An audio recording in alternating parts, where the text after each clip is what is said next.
how's it going? Good to see you again. Well, I'm sorry I'm having to come at you, all in your face and all this stuff, but among packing up everything that I wanted to bring this time, I somehow forgot to bring any sort of a tripod, not even the little flexi one that, hooks onto anything. So this might be an interesting trip, and what I have in mind is just taking and cutting a stick down or something like that and making a tripod out of that and trying to come up with some sort of mount, which should be pretty easy. Just maybe a few sticks with some notches and then a friction fit between them so you can clamp things. So that'll probably do just fine. But as for now, I got to go up that hill. I've already made one trip up there to bring my hot tent and my stove, my little mini chainsaw, and my cot. Brought all that up there. So now I'm just bringing my main pack, just the Coyote 105 by Kelty. It's been a great pack. I didn't trust all these buckles and stuff at first, but so far I can't complain. Nothing's broken. It's held a lot of weight for me.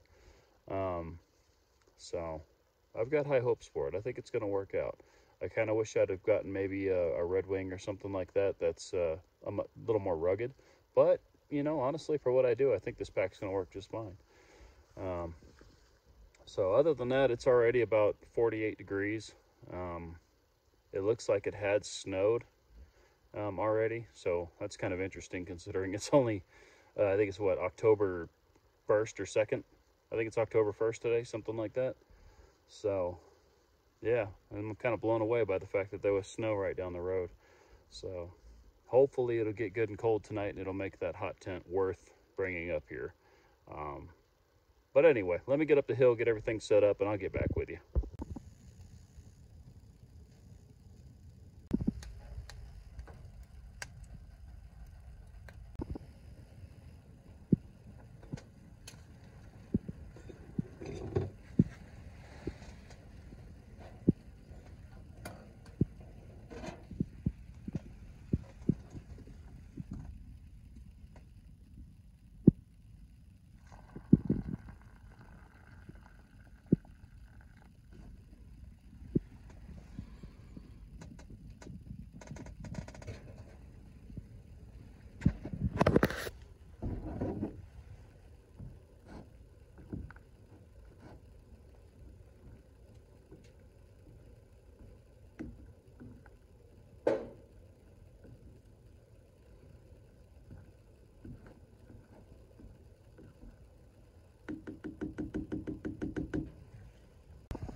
All right, guys. Sorry for the shaky camera. I still have no tripod made. I guess I could have lashed a few sticks together and could have done it that way. But was trying to get my breakfast together and all that good stuff so I could have something, you know, hot to drink and eat this morning to warm up a little bit. It got pretty cool last night. I don't know what the temperature was. I kind of just stopped following it after it hit about 46. That stove will absolutely burn you out. You know, the one thing that nobody really talks about with hot tents, or I don't know if it's nobody or just nobody I've run across, you have to keep feeding them, you know, throughout the night. You can't just throw a whole stack of wood in there and expect it to just be okay, because what'll happen is it'll get so ridiculously hot that you won't be able to sleep anyway.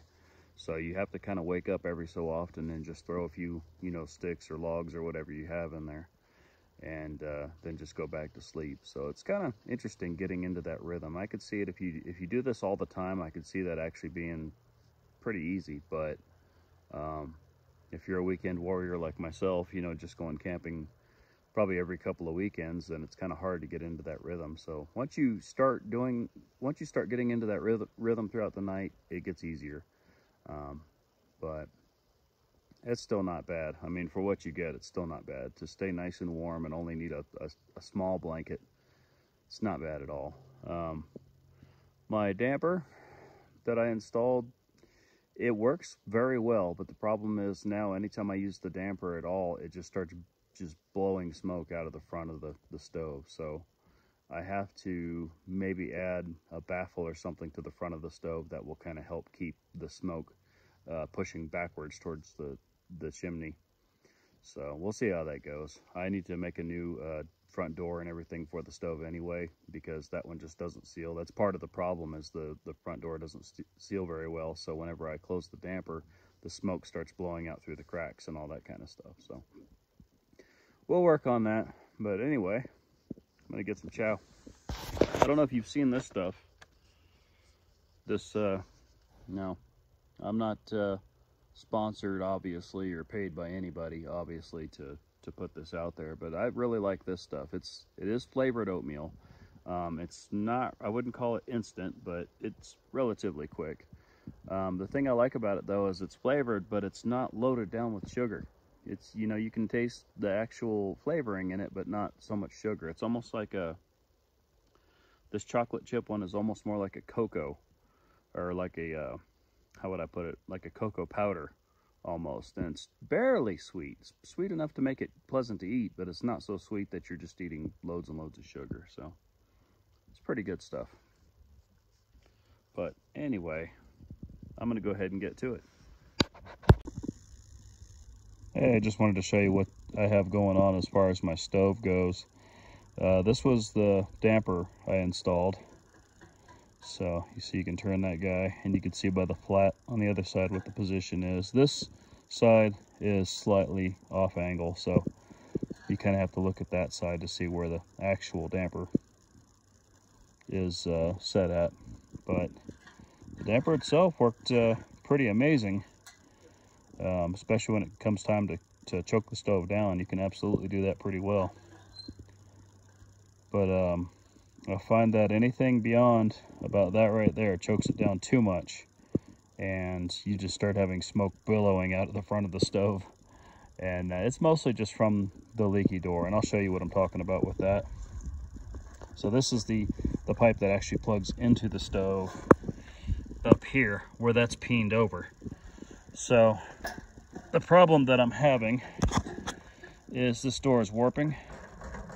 So there's a big gap right there, and you can actually see the discoloration from smoke coming out of the top here at some point or other. And down here, there's a lot of air coming from there. That's not so much a problem because the smoke tries to, come up.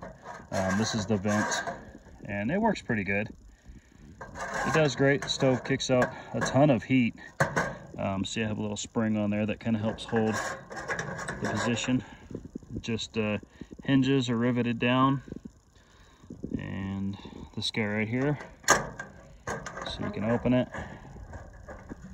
And then I usually have that little pie pan tray down there. Let me get you oriented correctly, sorry about that. You have the pie pan tray, or cookie sheet, I'm sorry, cookie sheet down on the bottom. And that's just something that I feel like it's gonna help preserve the bottom of the stove for just a little bit longer. You see this baffle, it was perfectly straight when I put it in, but now it's expanded a little bit, so now it's kind of getting kind of goofy. But I think I might cut some of that out a little further back to allow that smoke to start going up towards the stovepipe a little sooner. That way there's not so much smoke sitting right here and trying to come out of this little seam. But I did put a little reinforcement on the back side of the door, and I was hoping that would be enough. It did pretty well with stopping it from warping too much on the top, but the bottom is still, like right here, it's warped like mad. So I'm gonna have to find a way to put more bracing across, or I think I'm just gonna make this door out of a heavier duty sheet of metal. I usually have to carry the stove up here on a separate trip anyway, the stove and the cot. So it's not going to really be that big of a deal for me if the stove's just a little bit heavier, because it's, you know, that and the cot will be the only things I'm carrying. Made my legs out of aluminum, just riveted them together.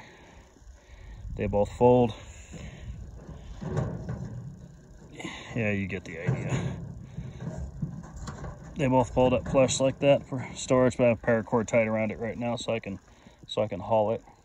And then I have one more length of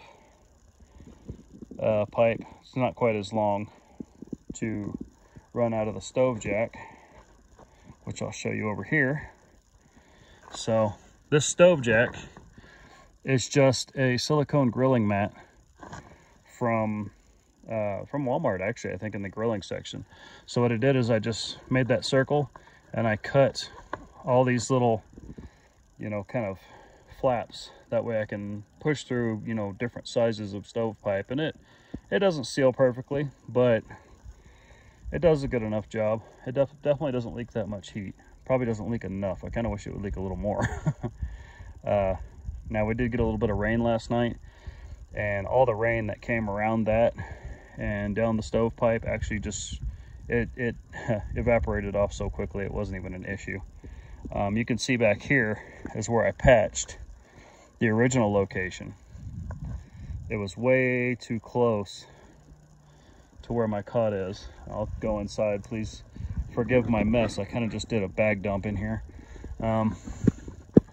So that's the original location, very close. And then right here over to that side is the new location. So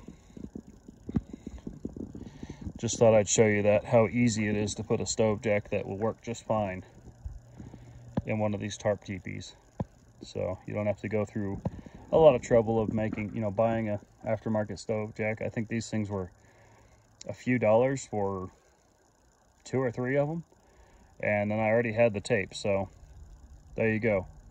Figure out the size you need, cut it, cut the little flaps, ram that tube home, and you've got yourself a hot tent. So definitely not difficult at all. And I haven't had any issue with the tape getting too hot and starting to melt or slide off. The tarp hasn't gotten too hot. Evidently the stove jack is able to handle the heat of the stovepipe just fine. So definitely worth an option. So just wanted to show that to you.